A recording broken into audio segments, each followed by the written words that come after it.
Onde está a cultura? A cultura está em todos os cantos do Brasil. O vídeo do Instituto Cultural Vale mostra diversas pessoas performando atividades culturais, como tocando instrumentos, dançando, visitando museus ou apreciando obras de arte. Mais de 160 municípios. Onde tem cultura, a Vale está. Apoiando e valorizando nossa cultura, crescemos e evoluímos juntos.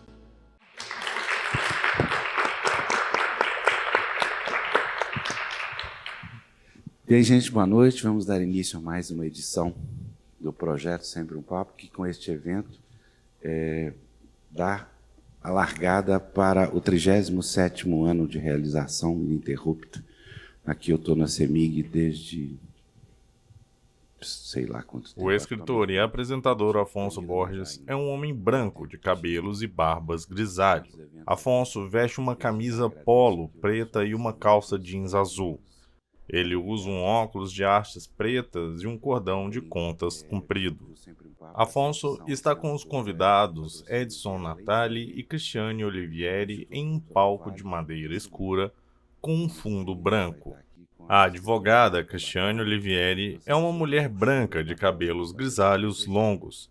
Ela veste uma blusa preta de mangas longas e uma calça de listas coloridas verticais. O músico e gestor cultural Edson Natali é um homem branco, calvo e de barba grisalha. Edson usa um óculos de hastes pretas e veste uma jaqueta marrom escuro sobre uma blusa branca com uma estampa de uma cobra. No palco, sobre uma pequena mesa, está o livro Produção Cultural, Ações e Reflexões, organizado por Cristiane Olivieri e Edson Natali. A capa tem o fundo em azul escuro e um grafismo formado por quadrados e losangos de diversas cores. Bem, desde já convido também vocês a acompanharem o nosso YouTube, o YouTube do Sempre um Papo, que tem mais de 100 mil seguidores e quase 9 milhões de visualizações. Ele tem cerca de 800 programas de TV gravados ao longo desses anos todos, ali com escritores de toda a ordem e natureza, né? Os africanos, os portugueses, os brasileiros, todos ali reunidos. Também, desde já, eu peço autorização de imagem para vocês. Esse programa está sendo gravado e semana que vem, depois dele ser editado com as libras, ele entra no nosso YouTube. Portanto, quem não quiser aparecer, por favor, levanta a mão. Quem quiser processar, processa o Gabriel. Entendeu? Eu sempre falo isso, que é ele que está guardando a câmera, é ele que está filmando. Eu não tenho absolutamente nada com isso, então já está registrado. Agradeço a presença de todos e eu quero passar a palavra, primeiramente, para o... Aliás, eu nem falei nada, né, gente? Muito obrigado pela presença, Cristiane Oliveira e Edson Natali, que vem lançar o Guia da Produção Cultural, guia que está na sua 9ª edição, né, Natali? Então, eu queria pedir para o Natali fazer um histórico, né? Falar um pouco de como é que isso aconteceu até chegar a esse momento, e depois a Cristiane Olivieri vai fazer uma palestra de 6 horas. Então, quem sobreviver, a gente tem uns salgadinhos aqui, quem quiser no caminho também, uma Coca-Cola. Palhaçada, né? Boa noite. Boa noite, gente. Muito obrigado pela presença. Afonso, muito obrigado pelo convite, né? Para quem mexe com cultura, faz livro, sempre um desejo muito grande estar aqui, Sempre um Papo, né? Acho que é o programa de literatura mais longevo do Brasil, né? Atualmente, imagino. Então, parabéns e muito obrigado.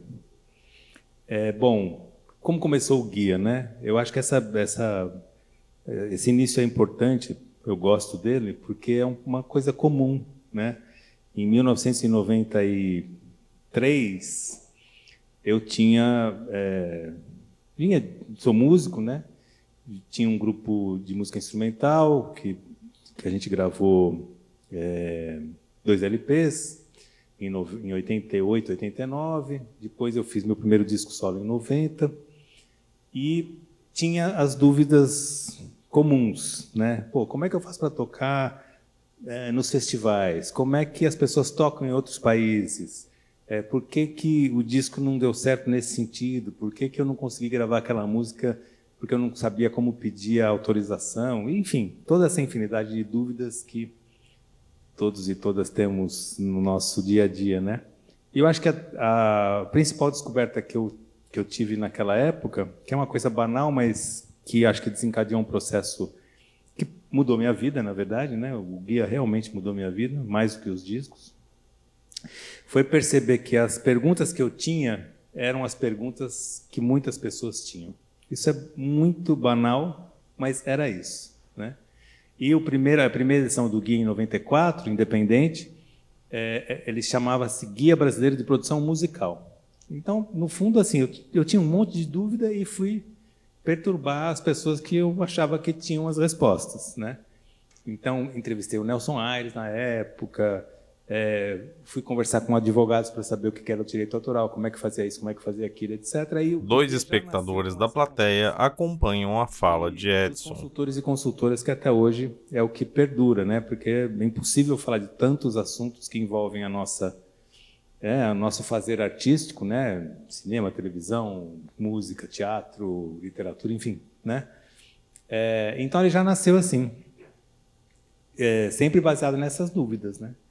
E ele tinha, isso era pré-internet, né? Ele tinha um questionário que vinha dentro dele, que as pessoas respondiam à caneta, colocavam no correio, eu recebia, tinha endereço para caramba, endereço de teatros, etc, etc, porque não tinha internet. Então ele nasceu com uma outra concepção também, né? Era um pouco a ideia de que um artista lá de São Paulo, ou um artista aqui de Minas, por exemplo, podia abrir o guia e entender que o teatro XYZ lá de São Paulo tinha determinadas características. Um palco assim, um proscênio assado, tem X varas de iluminação, entrada, etc., plateia, quantos lugares, enfim, foi aprimorando essa. E quando eu comecei a receber essas respostas, eu percebi que não só músicos respondiam. A pessoa perguntou, eu sou fotógrafo, gostaria de saber se vai ter na próxima edição alguma coisa com relação a essa dúvida que eu tenho. E rapidamente também eu percebi que o que a gente aborda no guia não é algo musical, é algo da produção cultural como um todo, né? Então, na segunda edição, ele já saiu como Guia Brasileiro de Produção Cultural, né, como permanece até hoje. Em determinado momento, ele perdeu essa característica dos endereços, né? Obviamente por causa da internet, né? Eu falo demais, Afonso. Eu posso falar mais 5 minutos? Estou no tempo ainda? Por favor, pode falar mais.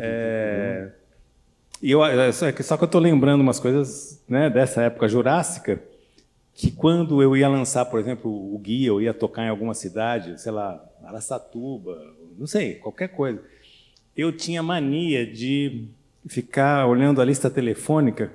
A lista telefônica, acho que tem muita gente que não sabe nem o que é.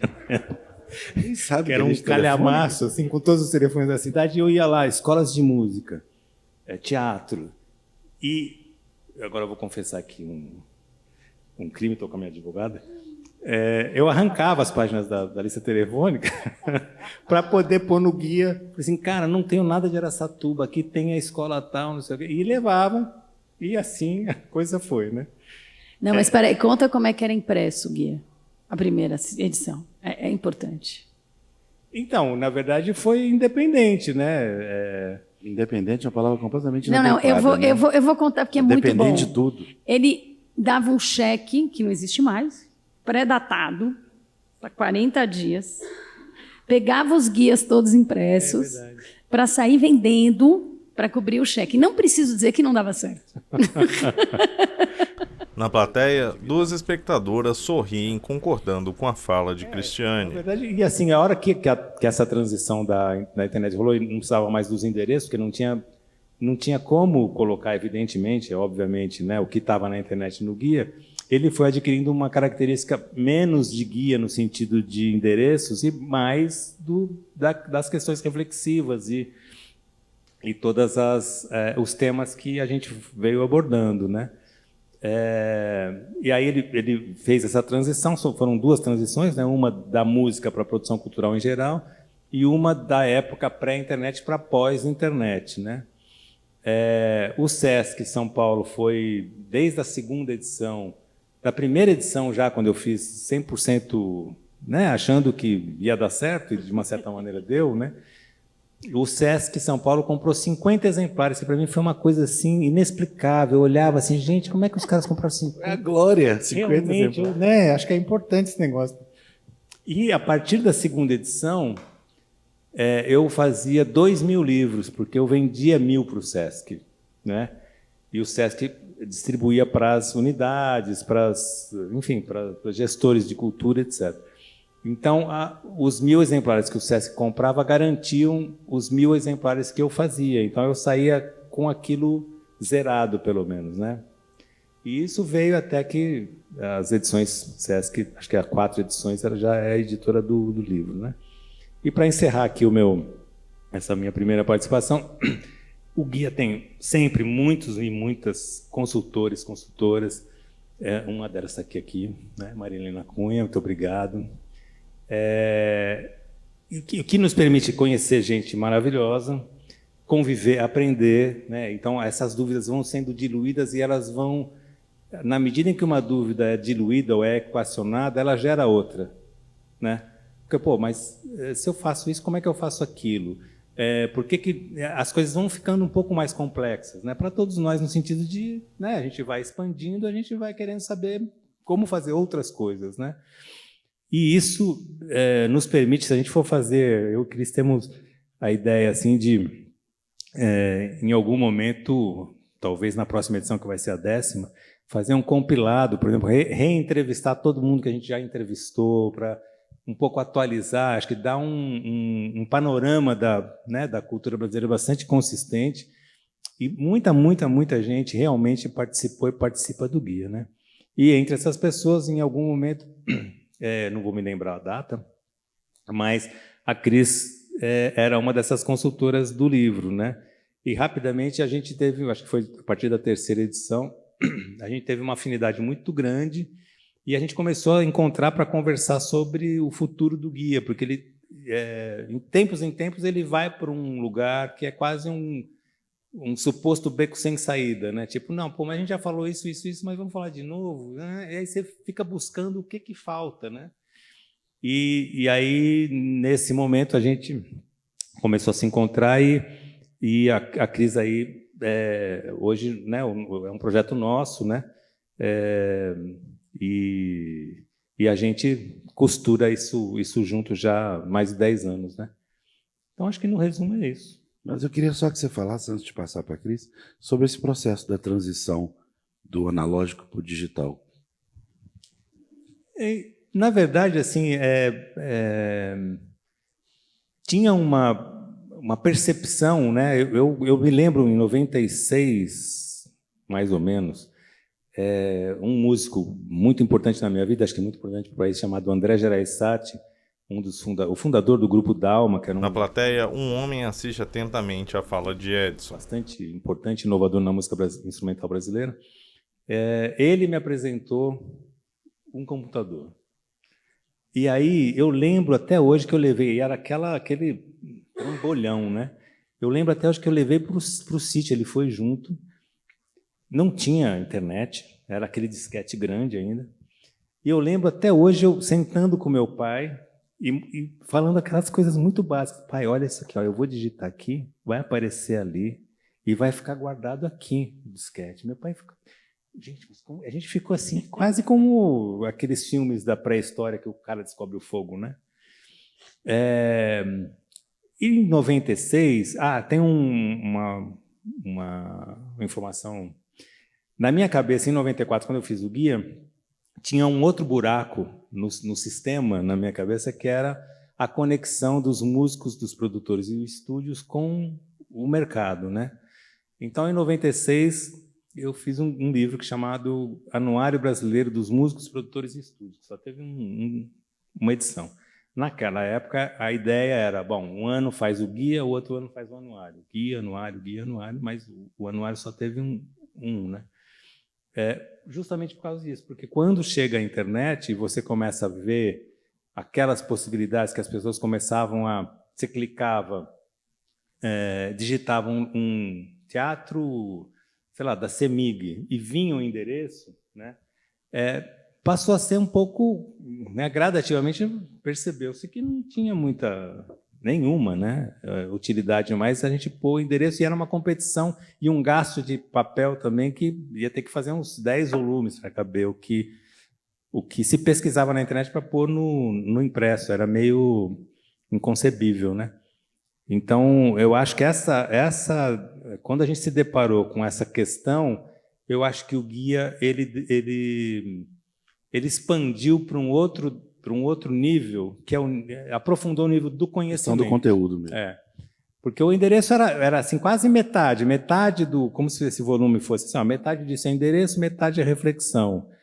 Eu acho que aí ele destravou um lugar mesmo de ser eu gosto de dizer que ele é uma chave de fenda na oficina dos produtores de cultura. A Cris tem outra metáfora que é... Manual de sobrevivência. Manual de sobrevivência. Ele não é um indicativo de, olha, faça isso que você vai se dar bem. Ele nunca foi isso, né? A gente corre desse conceito de que, olha, compre e aprenda. Não é isso. É realmente algo que a gente tem que desvendar dentro dos nossos fazeres, né?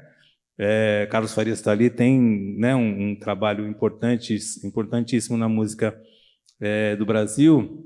Evidentemente que as questões que ele tem para fazer as produções dele são diferentes que eu tenho para fazer dos meus discos, mas o direito autoral, por exemplo, é o mesmo para mim, para ele e para todo mundo aqui, né? Então, eu acho que é nesse sentido de aprofundar o autoconhecimento em relação ao que você faz, às vezes saber que existe pessoas que...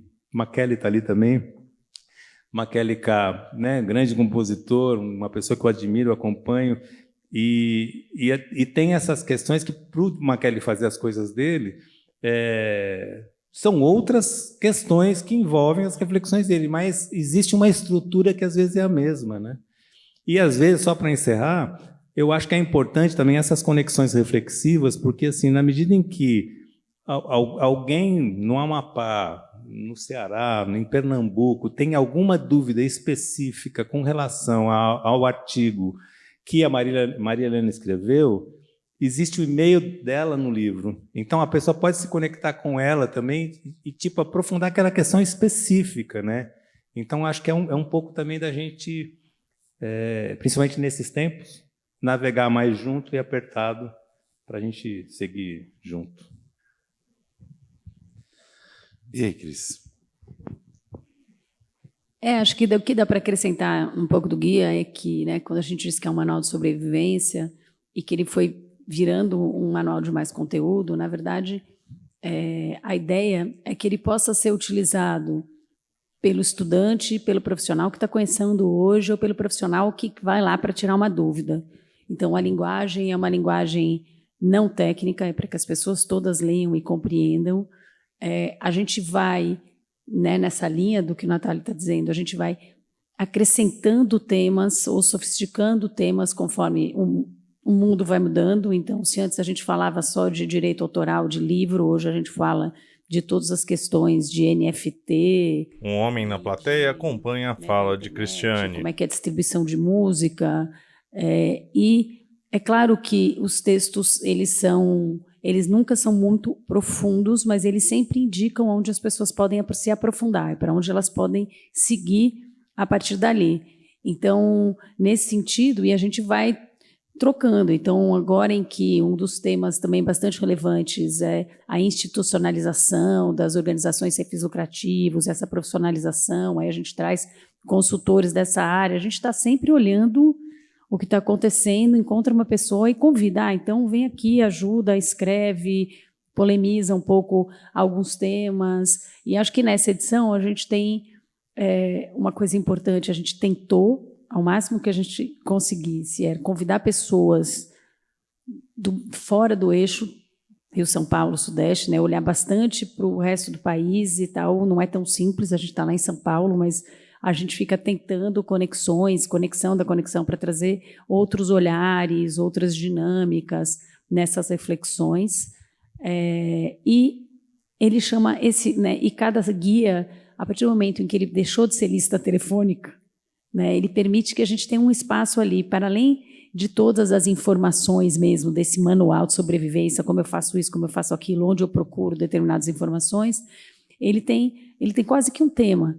Então, teve um ano que ele teve um tema de cidades, no ano que ele, quando fez 20 anos do Guia, a gente teve entrevistas com 20 diferentes produtores culturais de diferentes áreas para falar sobre o Guia.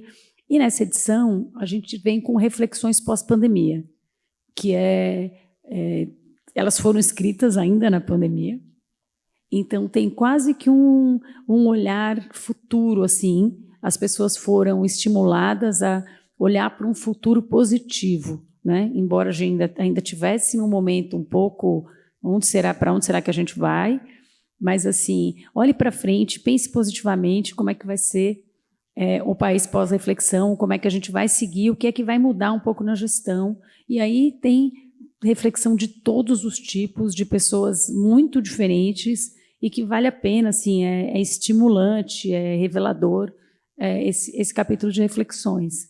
E, a partir daí, a gente tem todos os capítulos com todas as informações que, normalmente, a gente tem planejamento, instituições culturais, direitos autorais, financiamento, comunicação. A gente vai dividindo para a pessoa poder ir se organizando e planejando. Produção, você tem todos os capítulos, e em cada capítulo também a gente tem ali entrevistas ou textos que tratem daquele assunto para que as pessoas possam ir se orientando e entendendo como é que as coisas funcionam.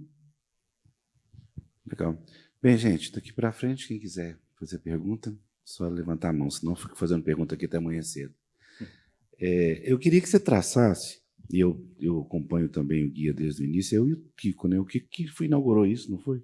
Quem? O Kiko. Kiko foi. Não é? E não era estéreo, né? E você tentasse fazer uma linha de conteúdo, porque esse momento da saída do Guia da Mera, não é Mera, eu usei tanto esses telefones que se eu soubesse tanto que foram úteis para mim durante esse percurso. Mas se tem um conteúdo programático, se você percebe que houve uma evolução dos assuntos que foram colocados. Eu acho que é importante a gente traçar, né, esse arco desde o início do Guia, que é o nosso ponto de partida, digamos assim, né? Naquela época, por exemplo, eu estou falando de 1994, né? Não tinha curso de produção cultural, por exemplo, não era algo sistematizado, estudado, né? A gente batia a cabeça na parede para aprender, né? E algumas pessoas tinham mais experiência. Existia, por exemplo, durante muito tempo existia uma reserva de mercado dos endereços também, porque aquilo era uma espécie de poder. Se eu sei qual é o caminho para tocar, para buscar tal pessoa e qual é a maneira de produção de se chegar até determinado teatro, eu detinha, né?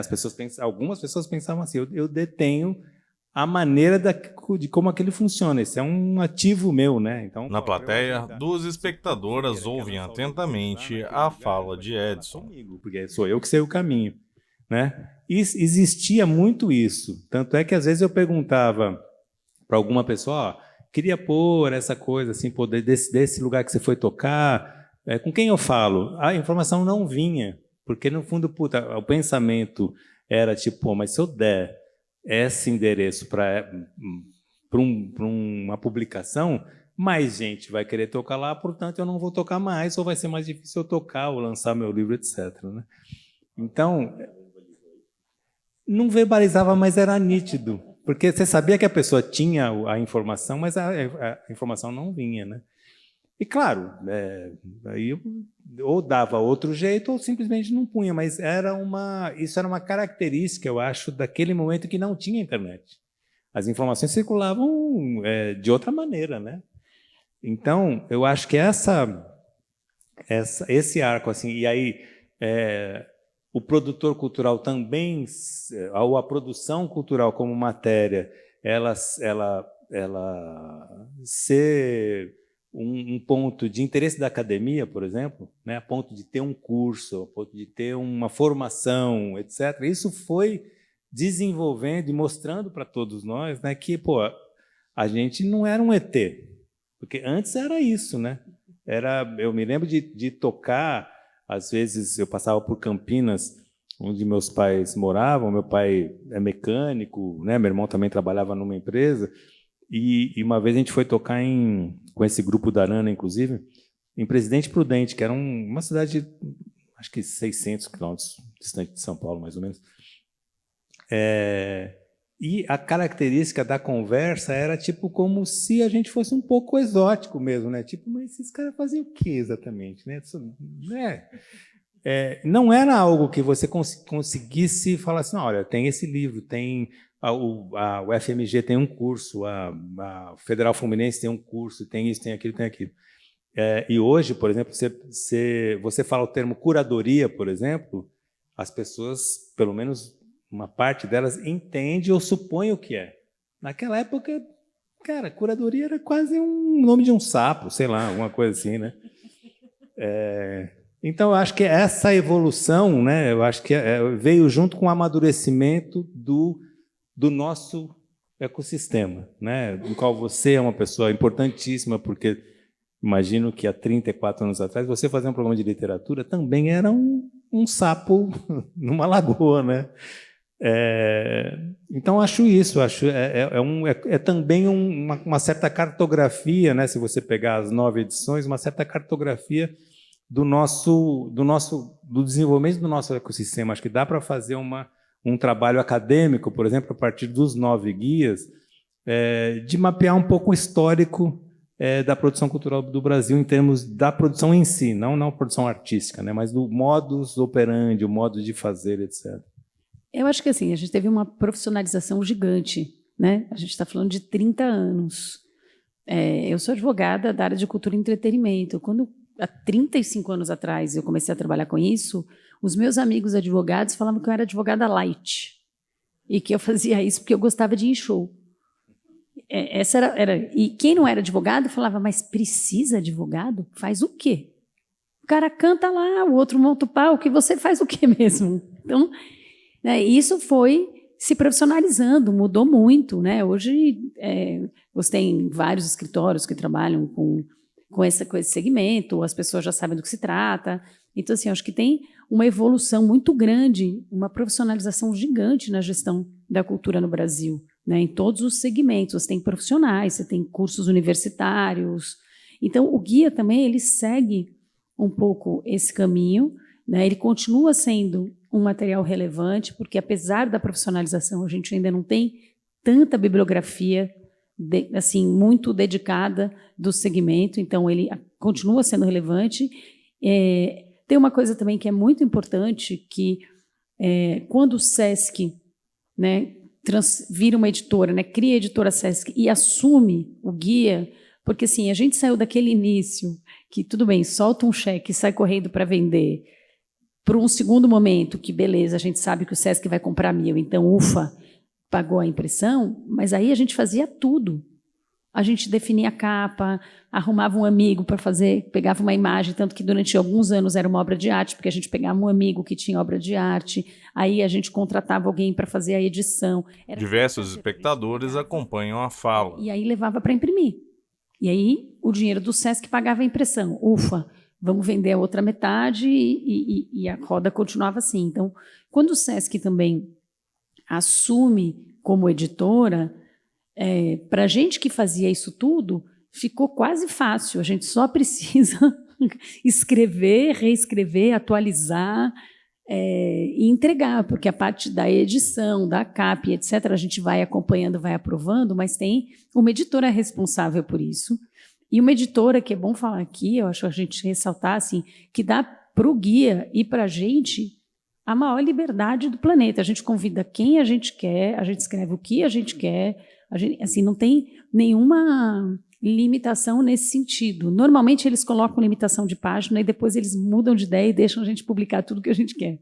E aí o guia vai crescendo porque a gente quer pôr mais informações e eles também ficam animados com as pessoas que se propõem a escrever e com os textos que a gente traz. E aí, ainda nessa linha da internet, tem uma coisa interessante que, assim, primeiro deixou de ter os endereços.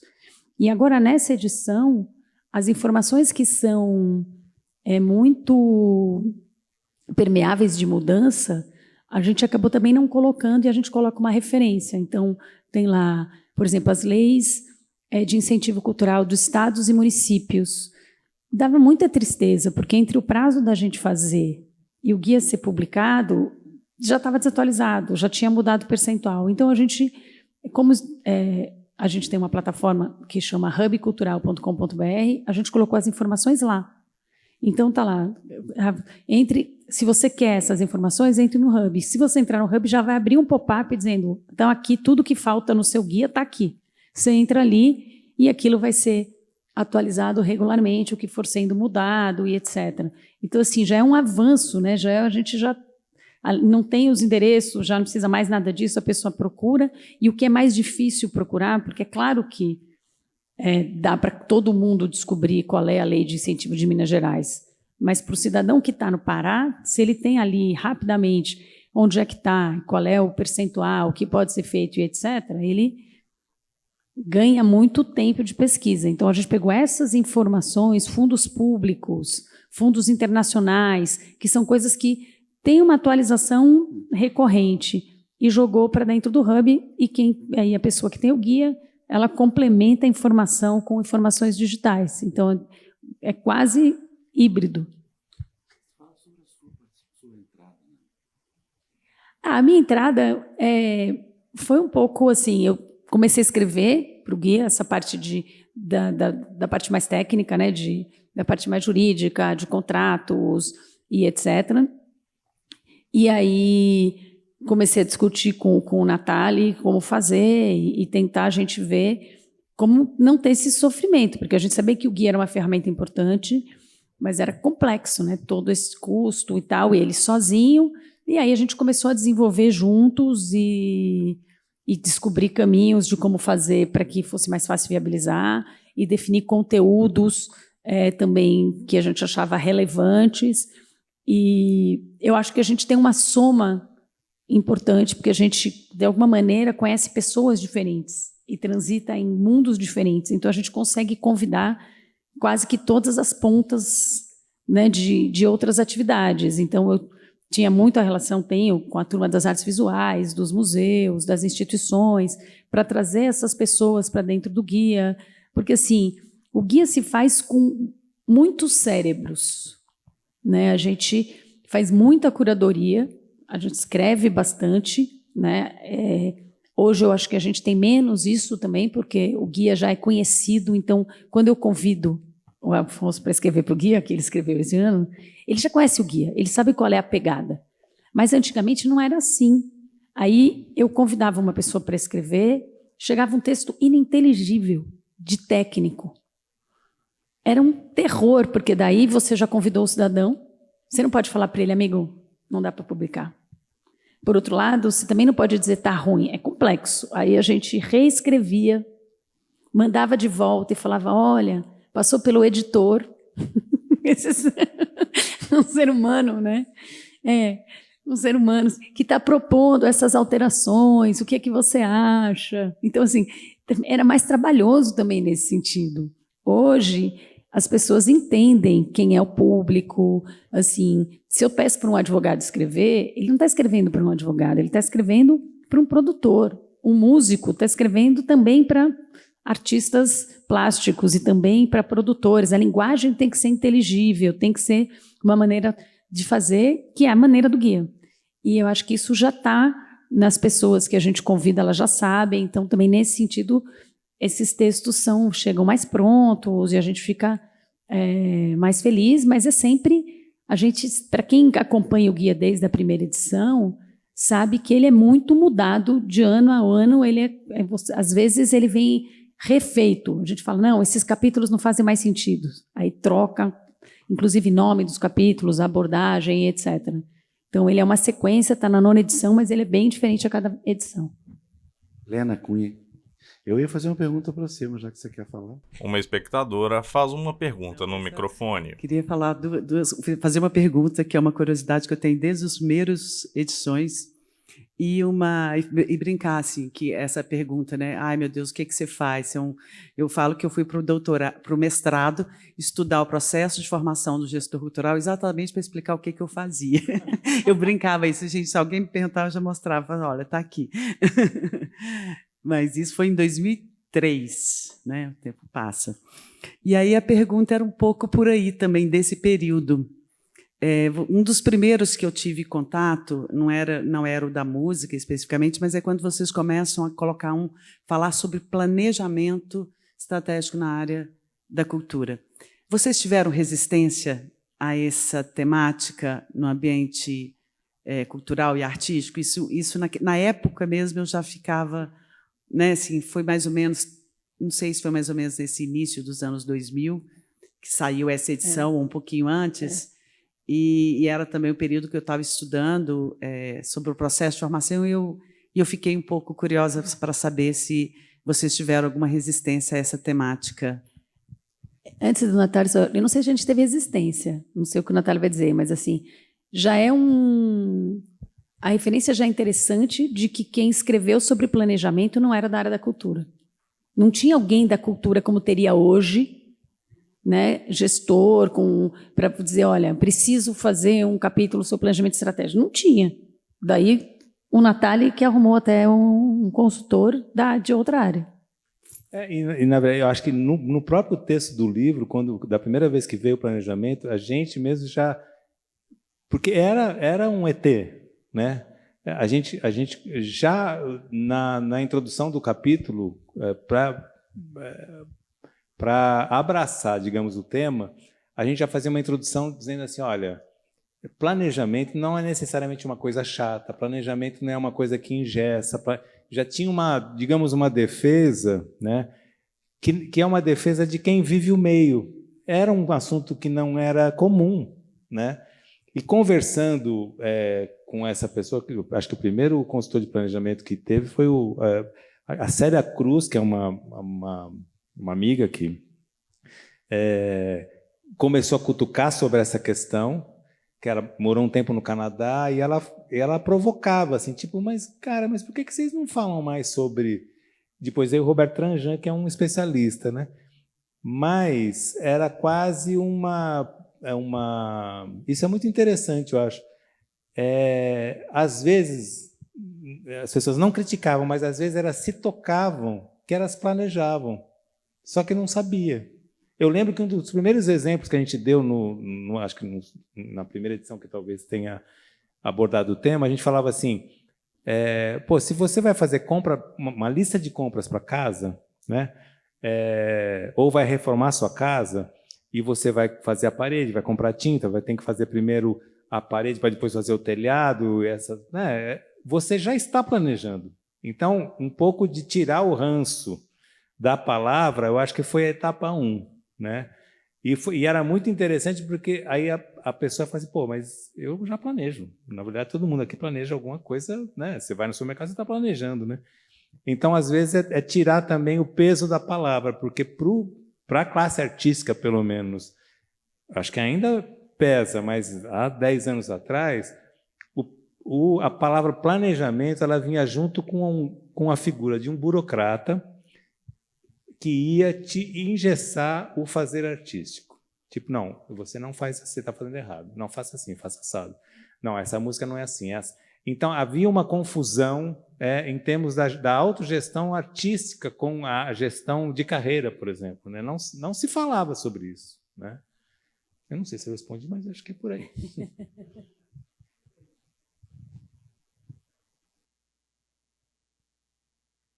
Um homem na plateia faz uma pergunta no microfone. Boa noite a todos, a todas. Eu sou Carlos Farias e quero cumprimentar inicialmente você, Afonso, por esse projeto seu maravilhoso, né? Você já também é um dinossauro nessa área aí, merece o nosso aplauso por trazer nessa noite essa figura incrível, né, Natália? Muito bom te rever, Cristiane. E eu quero dizer que eu também sou meio dinossauro. Eu lembro que, em 1994, depois de passar 10 anos em Almenara, no Vale do Jequitinhonha, onde eu comecei meu trabalho com o Coral das Lavadeiras, eu cheguei em Belo Horizonte de volta depois de 10 anos, com um disco quase pronto. Fiz o meu primeiro disco, um LP, quando não existia lei de incentivo nem nada, eu vendi antecipadamente 2.000 LPs antes dele ficar pronto, só no boca a boca, lá no interior, visitando os meus amigos e telefonando naquele telefone que existia de orelhão. Pô, cara, eu vou fazer um disco assim assado, e deu certo. Né? Foi uma coisa assim, extraordinária. Eu vim para Belo Horizonte, naquele 1994, convidado pelo Davi Xavier, que tinha aqui em Belo Horizonte o Jequitibá, uma casa ali na Cícero Chateaubriand. Ele me convidou para ser o produtor cultural, o divulgador daquela casa. E de maio até o final daquele ano eu fiz isso. E tive a honra, o privilégio, na época também, de conhecer o Natali, né, lançando o primeiro livro dele, e eu convidei para ir no Jequitibá para fazer o lançamento do primeiro guia. Eu tenho um primeiro guia. Eu quero confessar uma coisa para você. O meu primeiro disco foi feito assim, um aprendizado mesmo, assim, lá do interior, uma coisa que hoje virou moda, né? Esse crowdfunding, esse negócio. Eu fiz na prática, mas depois que eu li o seu guia, naquele ano, as coisas se abriram, sabe? Não se falava ainda não tinha guias, não tinha nada mesmo, realmente, como você falou, de produção cultural. Você foi pioneiro nisso aí. E quando eu li o seu guia, as coisas se abriram, facilitou assim, muito, eu aprendi um monte de coisas. E daí para frente, fui produzindo os outros discos, né, os meus discos próprios das lavadeiras, e hoje é com uma alegria muito grande que eu estou levando para casa a 9ª edição do seu Guia Brasileiro de Produção Cultural. Eu te cumprimento por isso, tá bom? E dou este testemunho que a obra que você plantou gerou e continua gerando muitos frutos. Parabéns a vocês, que é uma grande equipe que está fazendo isso aí. Um outro homem da plateia assume o microfone para fazer uma pergunta. Kiko. Bom, boa noite. Bom rever amigos de décadas, né, Natália? Acompanho também desde o começo, né? Sempre trabalhei com você e tive a alegria de conhecer mais da metade desse país ao seu lado, com o Rumos do Itaú Cultural, que foi fundamental, né, para a gente conhecer o Brasil, a música do Brasil, a cultura do Brasil e a literatura do Brasil. Felizmente, eu sempre tive nessas duas áreas. Eu queria entender como vocês estão sempre falando com os especialistas no Brasil inteiro, nos artistas. Vai ser uma pergunta um pouquinho longa, que é velho gosta de contar história, mas só para tentar chegar onde eu quero. Eu acho que nos últimos 5 anos, principalmente, a velocidade das coisas anda tão grande que algumas verdades absolutas estão caindo por terra de uma hora para outra, né?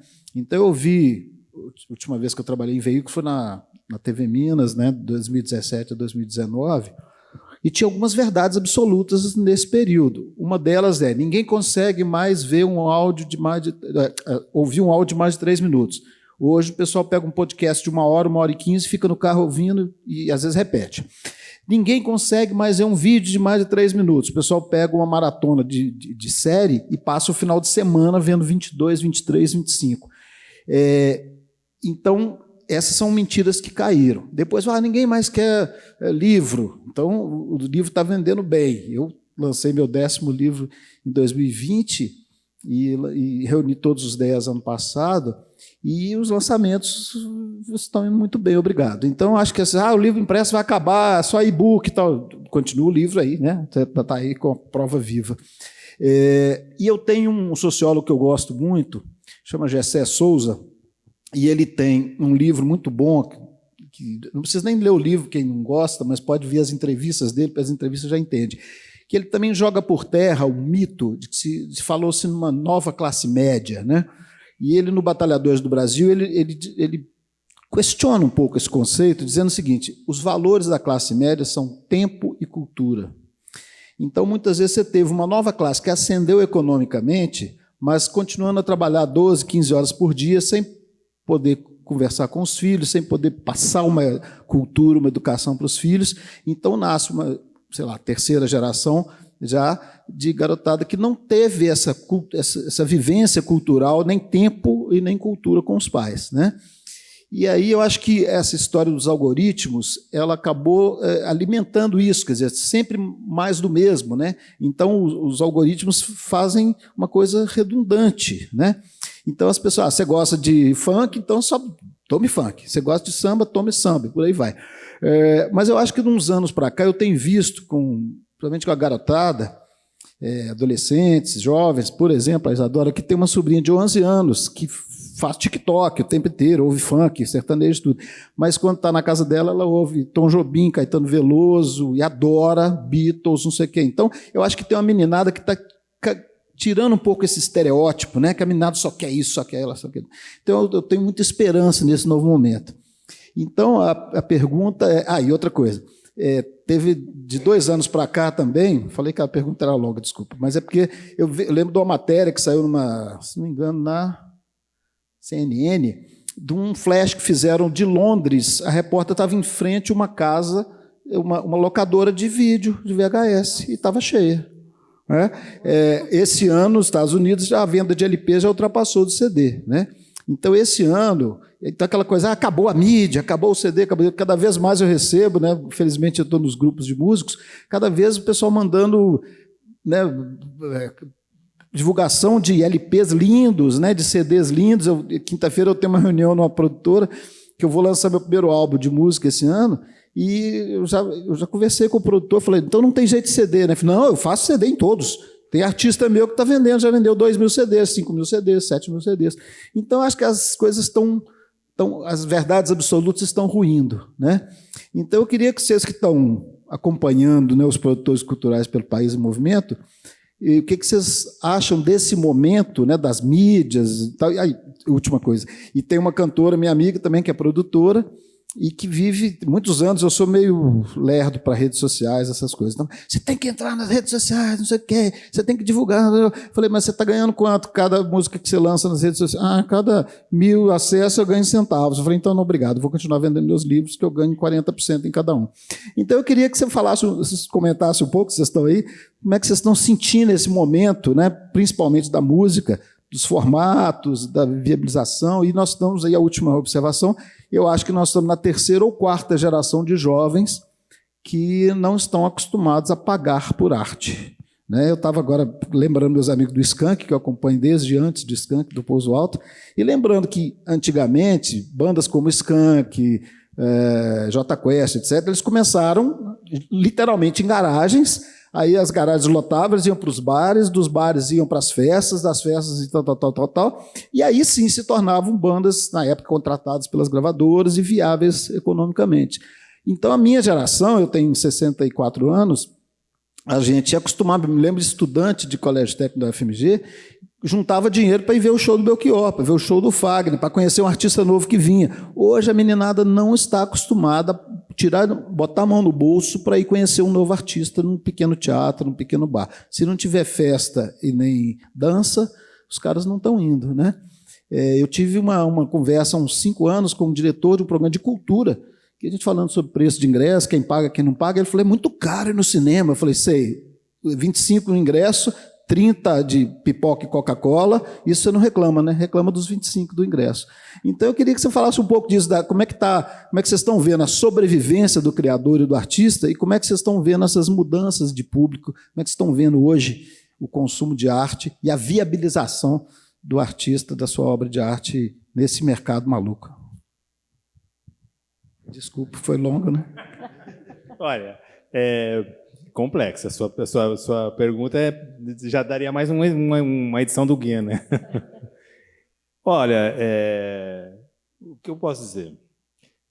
Vou tentar dividir aqui as coisas, né? Até anotei você falou, me remeteu a uma coisa que depois eu quero abordar. No Guia tem um grande especialista sobre inteligência artificial, que é o Marcos Cusiol, um pouco também, porque a hora que a gente começa a falar da inteligência artificial, eu não consigo falar tecnicamente. Né? Eu tenho lido, eu tenho me forçado até a entender a técnica da coisa, mas não é o meu métier. Então, eu acho que a gente cai nessa característica do guia, que é trazer uma pessoa, ou mais de uma, inclusive, que possa abordar e um pouco abrir. Claro que não vai equacionar as questões, mas vai abrir um pouco as reflexões para caminhos diversos. Né? Eu acho que essa é uma questão. A outra questão com relação ao fazer artístico, né? Cara, eu acho que a gente tem que... O que eu tenho visto é é uma soma das coisas, né? Não dá para a gente, né, não usar as redes sociais, eu acho, né? Eu, por exemplo, eu sou um artista, eu gravei um disco agora o ano passado, já faço uma propaganda aqui, A Egípcia e o Mecânico, está na plataforma, quem quiser vai ser um prazer se vocês ouvirem. Mas eu sou um artista, sob o ponto de vista da minha popularidade, um artista de pouca popularidade, né? O que mais me fez bem, uma das coisas que mais me fez bem quando eu decidi trabalhar com arte, não foi uma decisão, foi as coisas foram acontecendo, foi entender que o meu tamanho era um tamanho que não é o dos artistas populares. Nada contra quem seja. Adoro a Anitta, por exemplo, acho que faz um trabalho bacana, mas o meu trabalho é mais restrito, né? Inclusive, agora que eu estou, acho, mais dentro desse ambiente pequeno, que eu circulo um pouco mais solto, porque eu agora não estou mais no Itaú Cultural e consigo estar aqui, por exemplo, hoje, né? Com a questão do tempo, eu escrevi o meu texto aqui, um dos textos, eu tenho 2 textos no guia, que é justamente Tempo, Traças e Cupins, né? O que eu queria que a gente pudesse refletir a partir da sua pergunta, disso que você falou, eu vejo às vezes a moçada não vai pagar porque ela não tem a grana, né? Mas eu vejo uma movimentação, por exemplo, na música que não cessa, né? A gente fez bandas, e as bandas só vão para frente, os artistas, se tiver público, e eles estão tendo, né? Do jeito... Tim Bernardes, por exemplo, que já é um fenômeno, de uma certa maneira, de público hoje, ele tem 30 e poucos anos, né? E começou, acompanhei bastante, porque, né, por um acaso, sou bastante amigo do Maurício Pereira, ele veio fazendo um público a partir dessa base da moçada, né? Hoje, mas, enfim, o que eu acho que é importante nessas reflexões é a gente não cair nas armadilhas que estão nos impondo, né? Aí, para qualquer idade, que é uma reflexão a respeito da necessidade de usar o tempo de outras formas, né? Essa questão de se falar e esse excesso de uma indicação de sucesso, né? De que você só vai fazer sucesso se você for rico financeiramente, se você não perder tempo com outras coisas, né? E perder tempo com outras coisas não seja muito reflexivo, não estude demais, vá ganhar dinheiro, isso é que é importante, assim, há um processo de emburrecimento, não é que as pessoas estão burras, mas o poder, né, estabelecido, ou pelo menos algum dos poderes, a melhor das coisas que poderia acontecer é se todos fossem mais burros e menos reflexivos. A gente acompanhou essa história, inclusive, nos últimos 4 anos, no governo anterior, né? Que era uma necessidade de lutar contra a reflexão. Então, nesse meu texto, eu não vou citar o meu texto, mas eu vou citar algo do mestre Antônio Cândido, que ele diz... Edson segura aberto um exemplar do livro Produção Cultural, de onde leu o texto citado a seguir.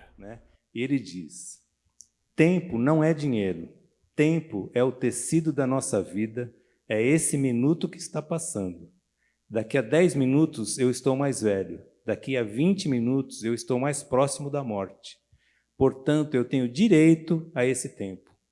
Esse tempo pertence a meus afetos. É para amar a mulher que escolhi, para ser amado por ela, para conviver com meus amigos, para ler Machado de Assis. Esse é o tempo.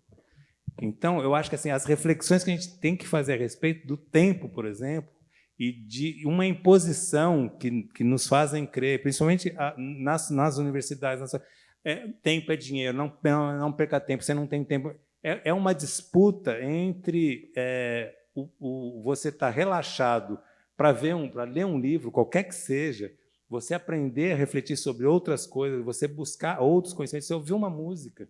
Existe uma coisa agora que chama audição ansiosa. Existe uma questão que é as pessoas não... Voltou essa questão. As pessoas não estão ouvindo mais músicas com 3 minutos. Você precisa fazer uma música com 1 minuto e meio. E, inclusive, nesse texto eu digo assim, quem teria coragem de dizer para o Egberto Gismonti, para o Milton Nascimento, para a Jussara Marçal ou para o Hermeto Pascoal, olha, não faça música de mais de 1 minuto e meio. Ninguém teria coragem, porque é uma falta de vergonha, uma falta de respeito. Então, e as pessoas acabam caindo nessas fórmulas de uma maneira sem a reflexão necessária. Então, eu acho que é fundamental em qualquer questão, nas redes sociais, na inteligência artificial, a reflexão, o autoconhecimento e você expandir o pensamento, eu acho que é a chave para a gente não cair nas armadilhas que estão nos impondo. Eu acho que você colocou um pouco, né, essas falácias, né? Alguém já disse que a história tinha acabado, né? A história acabou. Então, e acho que são manchetes de jornais maravilhosos, nomes de livros incríveis, né? Ninguém mais vai fazer isso, ninguém mais vai fazer aquilo. E a gente tem visto que não é isso. Acho que o grande, talvez, a previsão catastrofista que a gente teve na pandemia foi gigante, né? Que tudo fecharia, todos os teatros, todas as livrarias, nada voltaria. Né? Especialmente livraria, o que se dizia que nunca ninguém mais vai entrar numa livraria, porque é pequena, porque as pessoas, porque tem livro, porque o livro é contaminado, porque é melhor comprar digital, enfim. E o que a gente viu, eu vi uma matéria gigante faz uns 6 meses contando todas as livrarias que tinham sido abertas em Nova York, no Sorro, que ficou dizimado durante a pandemia, tipo, tudo fechou, e foram reabertas várias. E aí, com uma outra cara. Ao invés de uma grande livraria, como a Barnes & Noble, livrarias muito segmentadas, livrarias para o público chinês, livrarias para o público de culinária, livrarias, mas várias para as pessoas, e com outra pegada também, com café, com convívio, com outro jeito de se relacionar. Então, assim, continuamos falando de livraria.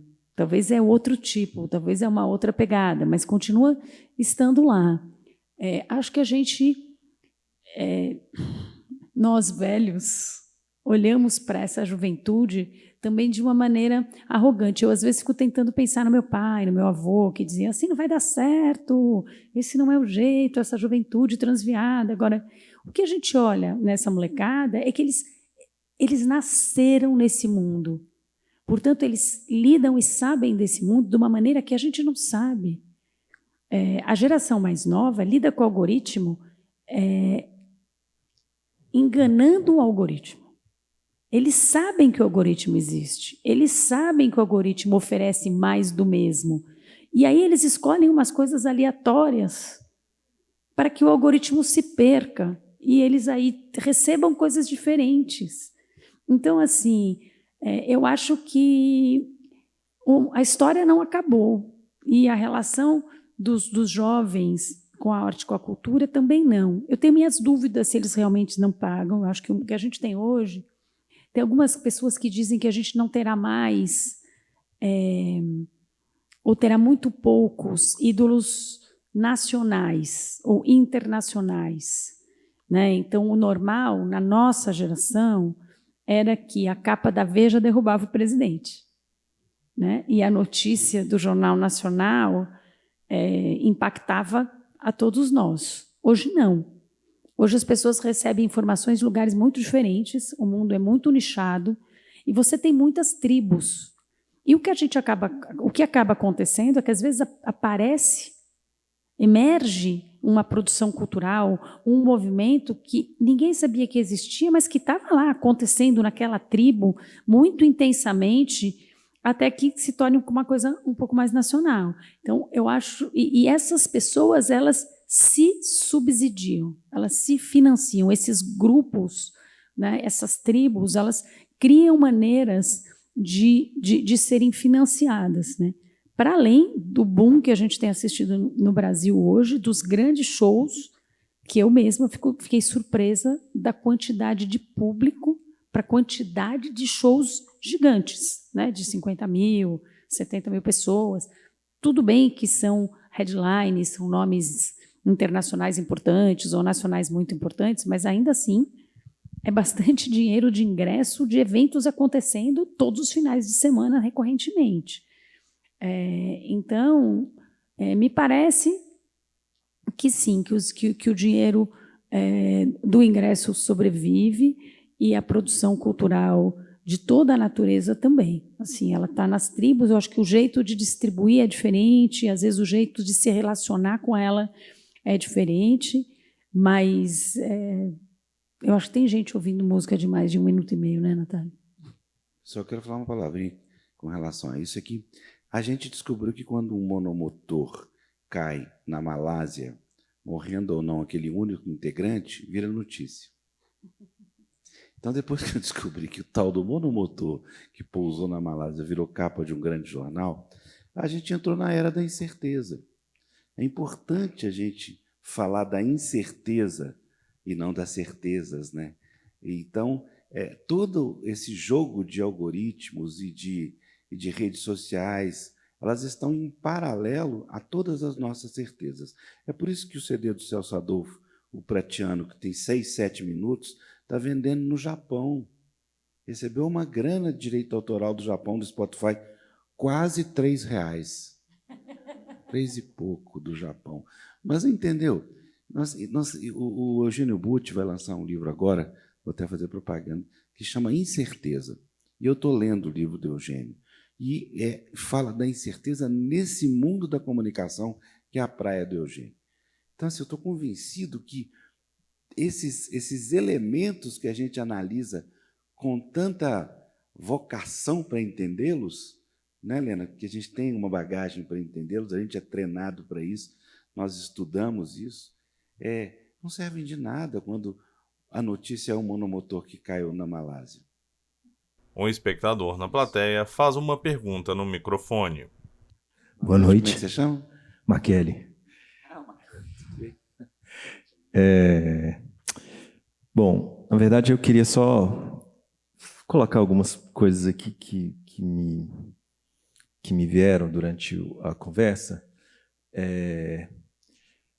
Eu participo de muitos debates com músicos e já viajei muito fazendo essa discussão, inclusive com a Natália e com o Kiko também. E uma coisa que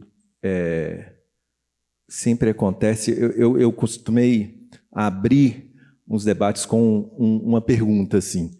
Geralmente eu estava diante de músicos de cidades pequenas e que estão começando a carreira, e aí eu costumo perguntar se eles prefeririam, durante um ano, tocar para um público de 100 pessoas, fazendo 100 shows para 100 pessoas de cada vez, ou tocar uma única noite para 10 mil pessoas num grande festival. Você tinha que escolher. Em um ano, você fazia 100 shows ou você fazia um show. E é incrível porque, muitas vezes, em geral, eles preferem tocar num grande festival para 10 mil pessoas. E é um erro estratégico do ponto de vista de uma carreira independente, porque você vai tocar geralmente num festival que tem um outro headliner, que as pessoas não foram te ver, que você não vai se conectar com aquele público, que tem uma outra lógica, uma outra dinâmica, né? E o pequeno show que você vai fazer, se você conseguir fazer 100 shows em pequenos espaços, você vai se conectar com aquele público, você vai poder voltar ali sempre, porque aquele público vai acompanhar a sua carreira e vai ter essa sustentabilidade.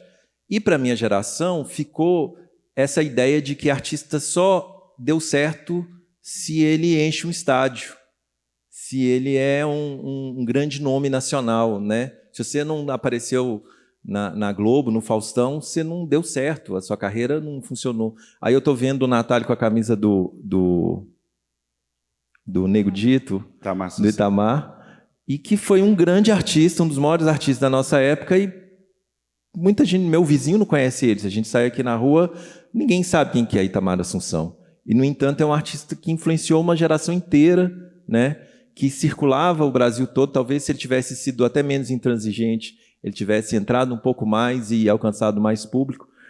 Mas aí eu comecei a pensar uma coisa que é curiosa. Pouco antes da pandemia, a gente recebia em casa uma cesta básica. Uma cesta básica não, uma cesta orgânica, que é uma cesta básica também. mas uma cesta de produtos orgânicos, que era produzida aqui em Brumadinho. E a Maria, ela trazia, ou ela ou o marido dela. E aí, num determinado momento, minhas irmãs, meus amigos começaram a prestar atenção nos produtos que traziam e pediram o contato dela, que queriam a cesta. Aí ela me falou assim: "Ô, Markelly, você me desculpa, mas eu não vou te passar o contato, porque a gente está entregando hoje 30 cestas e não tem como a gente ampliar." E eu falei assim, mas que coisa absurda no primeiro momento, assim, que eu falei, mas vocês não querem ampliar o negócio, ganhar mais dinheiro, né, ter uma vida mais confortável? E ela falou assim, olha, sou eu e meu marido, temos 2 filhos, eles estão na escola, eles ajudam a gente trabalha até quinta-feira, na sexta a gente entrega a cesta, nosso terreno tem 5.000 metros quadrados, se a gente ampliar, a gente vai ter que arrendar mais terra, vai ter que contratar mais gente, vai trabalhar mais. A gente pode até ganhar mais dinheiro, mas a gente não vai ter a tranquilidade que a gente tem. E eu falei, mas é isso, é exatamente isso, que a gente não entendeu ainda, que às vezes você pode ter uma carreira bem-sucedida e ser pequeno, né? E conseguir ter sustentabilidade. E essa história do nicho, de você conseguir tocar em todos os lugares e fazer o show, e enfim.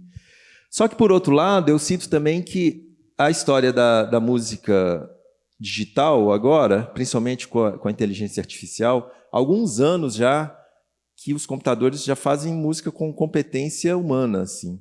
Inclusive, determinados segmentos musicais, é difícil você distinguir o que é música orgânica e o que é música sintética, nesse sentido da música feita pelas máquinas. Então, talvez a gente tenha chegado no momento, nos próximos anos, que essa música feita por máquina vai ter que ser identificada igual alimento transgênico, sabe? Porque vai ser uma escolha ética, não é uma escolha mais de qualidade. Você vai ter que vir assim, essa música orgânica, essa aqui é feita por humanos, essa daqui, para mim, tanto faz, eu consumo. E vai ter uma diferença que talvez implique até no impacto na saúde também, porque a música orgânica ela é feita com micro-imperfeições. A música sintética é uma música perfeita e ela não causa estranhamento na sua rede neuronal, porque ela já vem, né, compactada e toda dividida. O que vocês acham disso? Rapaz... Não, achei genial o que você falou aí. Eu, no fundo, acho que eu acho, né? Isso eu não afirmo.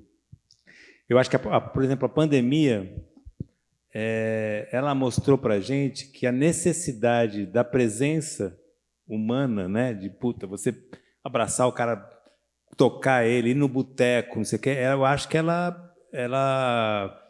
mostrou para a gente como isso é importante, né? Eu jogo isso para o fazer artístico. Eu acho que... E não estou generalizando, todo mundo precisa. Não, mas para eu, que sou um artista com esse segmento pequeno, né? Gravei 12 discos até hoje. Eu tenho certeza que, fora o Markelly, o Kiko e o Carlos, ninguém mais ouviu. Isso não é ruim, eu não estou reclamando, a Cris também ouviu. Eu não estou reclamando, eu estou dizendo que essa é a realidade, porque assim, essas 5 pessoas que estão aqui hoje, tem mais 5 ali no bairro tal, mais 5 não sei aonde, isso é o meu público. E talvez aqui hoje, mais 4 pessoas se interessem em ouvir o que eu fiz, por exemplo, na Egípcia e no Mecânico, por exemplo. Então, a tranquilidade de você entender, né, se localizar no mundo, para mim, a minha saúde mental agradece, né? Então, eu não tenho ansiedade de tocar no festival para 10.000 pessoas, etc, etc. Então, eu acho que essas conversas, né, e a pandemia, né, essa reclusão que a gente foi forçado, eu acho que, inclusive, a gente vai desvendar isso de outra maneira, né, Markelly? Eu não sei, estou pensando alto aqui também, não tenho... Tem alguns futuristas, né? O que não falta é futurista, mas tem alguns futuristas dizendo que com o grande avanço da inteligência artificial, o que vai sobrar e quem vai ganhar muito dinheiro e quem vai ser muito prestigiado são os artistas. Porque, um pouco por essa ponderação que você fez, né, que essas imperfeições são importantes para o cérebro, para as conexões neurológicas e para as emoções, porque, especialmente a arte performática, né? Então, o músico se apresentando ao vivo, o teatro, ele tem uma presença do humano, o erro do humano, a emoção do humano, que não haverá inteligência artificial para colocar aquilo. E aí vai para todas as obras, né? Você tem uma presença, mesmo nas artes visuais, a energia do humano que fez aquilo, que não está naquela obra que foi feita por uma máquina. E, na verdade, esse vai ser o extrato da emoção que vai sobrar e que vai ser o que vai ser realmente muito relevante na vida das pessoas, e conversa bastante com o que o Natália disse dessa descoberta da pandemia, né? De que uma coisa é a gente conversar pela telinha, outra coisa é você estar aqui. A conversa não é a mesma, as pessoas não se comportam da mesma maneira, e o calor que você leva com você depois daquela conversa também não é o mesmo. Agora, isso é futurismo, a gente vai ter que ver. Uma espectadora assume o microfone para fazer uma pergunta. Podemos considerar você a última pergunta? Pode ser. Como é que você chama? Boa noite. Boa noite, é Flávia. Na verdade, a gente estava comentando aqui, porque assim, nós três somos produtoras de evento, assim, a gente mais na produção executiva, assim, montagem, né, essas coisas, né, assim. E aí a gente estava comentando que a gente vem, nossa geração, assim, eu tenho 13 anos de estrada aí, mas eu aprendi, fiz história, fiz escola, assim, com pessoas que são da geração que vocês falaram, assim, que não tinham um curso, né, que aprenderam na prática mesmo. E a minha geração já é uma geração que tem cursos, né? Você tem os cursos de formação mesmo, de produção de evento, de produção cultural. Só que eu queria saber, assim, se vocês percebem essa diferença, assim. A geração que não teve o curso é uma geração, né, igual vocês fizeram o guia, vocês têm essa sede, né, essa busca de, sabe, de produzir para o outro. E eu percebo que a minha geração de produtores, tanto que, assim, estamos nós três aqui hoje, né? Eu compartilhei a divulgação e não veio ninguém. E é uma geração que, ao mesmo tempo, tem tudo na mão e não busca, sabe? Fica muito no superficial, assim. Vocês percebem isso, assim, no público que consome o guia, no público que consome o que vocês colocam né, no hub? Vocês sentem essa diferença também de geração? Ou isso que a gente sente, assim, é muito errado, assim? Porque é uma percepção só nossa, sabe? Eu acho que a gente vive uma geração do excesso, né? Meu marido costuma dizer que na geração dele, ele tem 60 e poucos anos, você tinha pouca namorada, você só tinha 2 marcas de carro, você só tinha 3 marcas de cigarro, tipo, né? Você só tomava... Você tinha poucas opções. Hoje a gente tem 1 milhão de coisas acontecendo ao mesmo tempo, o tempo todo. Então, eu acho que isso é uma primeira demanda que eu vejo na geração mais jovem. Pode tanta coisa, que não pode nada. Você tem 1 milhão de possibilidades, você fica paralisado ali, mas... Né, porque... Claro que quando você escolhe, você perde alguma coisa, mas na minha geração parecia que você perdia um pouco menos. Você tinha 2 coisas, escolhia uma, tudo bem. Hoje você tem 1 milhão de coisas. Agora, não é verdadeiro que você tem 1 milhão de coisas, porque você precisa escolher, precisa seguir, precisa se especializar, se formar, e depois você troca, mas assim, você precisa experimentar coisas, você precisa escolher para poder experimentar. Então, eu acho que essa geração mais nova vive esse conflito do excesso de opções e o que escolher entre esse excesso de opções. A turma da gestão cultural, da produção, aprendeu fazendo.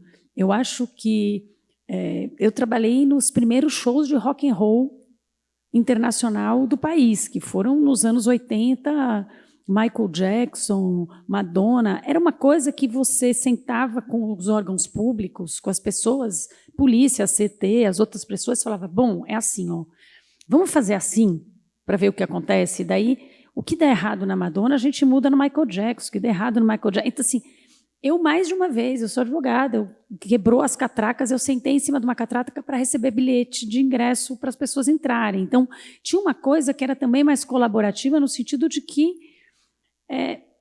as pessoas estavam fazendo, todo mundo tinha um desejo de ver acontecer. E todo mundo fazia parte do todo. Eu acho que a produção cultural continua tendo isso, porque eu brinco com os meus amigos que são super executivos, eu falo, vocês ficam fazendo um monte de convenção para que 500 pessoas consigam se entender na empresa, saibam a cultura e cheguem lá juntas. A gente faz um evento com 500 pessoas trabalhando de 25 empresas diferentes que nunca se viram, chegam lá no dia, o evento sai perfeito, é maravilhoso e vai todo mundo para casa, porque tem esse DNA. Eu acho que a produção tem um DNA de fazer acontecer, e acho que esse DNA ele segue com todos os profissionais. E eu acho muito bom que tenha cursos, porque aprender fazendo é custoso, é dolorido, é dispendioso, né? Assim, é muito tenso. Então, agora, eu não sei assim, se a nossa geração está mais preocupada em distribuir. Não sei, a gente ficou velho, é mais fácil distribuir depois que fica velho. Eu acho que essa coisa de envelhecer é importante, sabe? Porque, no fundo, sei lá, você deve ter metade, eu tenho 61, você deve ter menos da metade da minha idade, né? O que eu acho que é interessante é assim, naturalmente a gente tem mais história, viveu mais coisas. Isso não significa que seja melhor ou pior, mas eu acho também a tranquilidade de falar. Eu podia falar de alguns fracassos que eu tive assim que foram viscerais, sabe? Que pode falar a palavra? Eu me fudi mesmo, sabe? Não foi eu gosto de falar dos fracassos. Eu não vai dar tempo, mas poderia falar porque eu acho que é aí que a gente se conecta, sabe? Onde você se ferrou, se a gente sentar 10 minutos, a gente vai ver que a gente se ferrou em muitas coisas iguais. O que eu acho que existe, por exemplo, em quem está mais velho, é assim, a gente se ferrou e em algumas coisas a gente deu a volta. A gente, olha, fiz assim, não faço mais. Esse desvio, né? Então, acho que essa sensação que você sente é muito mais talvez desse momento que você está agora, né? Do que uma realidade. Porque eu acho que, quando eu tinha a sua idade, tanto é que eu fiz o guia por causa das perguntas, né? Essa é uma questão. As perguntas que você tem hoje foram as que me levaram a fazer o guia também, né? Então, não tinha resposta. Você não teria feito, né? Eu acho que é isso que é o lance. No fundo, é só uma defasagem de tempo, mas é a mesma coisa. Uma mulher da plateia faz um comentário no microfone. Helena, quer terminar?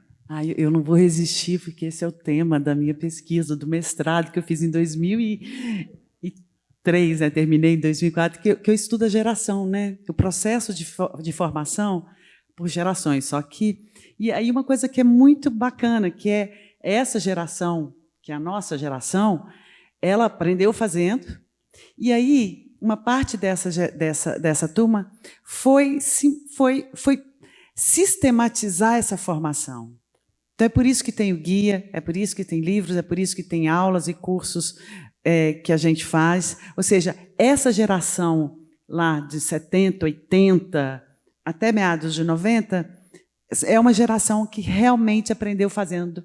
E esse conhecimento foi sistematizado. É por isso que, às vezes, fica um pouco mais fácil para a geração que vem. Né? Assim, eu acho isso muito bacana. Cris, você usou uma expressão que é o... Não sei se é porque a gente está mais velho, a gente compartilha mais. Né? Eu acho que, na verdade, é isso, sim. Não é só porque a gente está mais velho, a gente compartilha. Eu acho que é porque o conhecimento ele se torna muito mais efetivo quando a gente compartilha.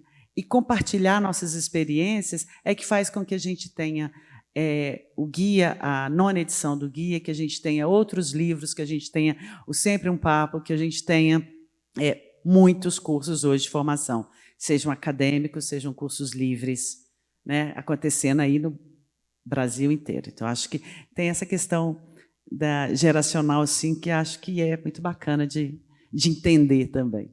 Um homem da plateia faz um comentário. Vou falar só para terminar mesmo, 2 frases. É porque ao longo da vida eu entrevistei mais de 500 músicos a vida inteira, 50 anos de profissão. E eu uso nos meus projetos até hoje, por isso eu não desisti até hoje, em 2 frases que eu gravei em entrevistas, uma do Gil e uma do Caetano. O Caetano, quando vendeu o primeiro disco de ouro dele, né, que é o Sonhos do Peninha lá, foi a primeira vez, eu participei de um debate com o Alexandre Catenas, na época do selo Abril. Ele falou, se o Caetano viesse a Santa Amaro hoje, ele já tinha voltado, porque ele só vendeu o disco de ouro dele no 17º LP. Aí eu fui entrevistar o Caetano no lançamento do João Caetano, e ele falou uma coisa que eu guardei e usava na abertura do programa meu da Rádio Confidência. Ninguém ouve Hit Parade o tempo todo, nem todo mundo é tão burro. E o Gil, o lançamento, o único disco que ele fez pelo selo Eldorado, eu fui lá na fazenda lá do Mesquita, lá dono do Estadão, da rádio do Estúdio Eldorado, e o Gil tem uma música que quase ninguém conhece, que é daquele de Sol de Oslo, que ele fala, o povo sabe o que quer, mas também quer o que não sabe. Então são os 2 lemas que me fazem continuar vivendo e continuar produzindo, tentando produzir coisas de qualidade. Obrigado. Muito obrigado, Natália. Muito obrigado, Cris. Até a próxima, gente. Valeu, gente. Obrigado. A plateia aplaude em peso os convidados. Os autores estão disponíveis para os autógrafos lá em cima.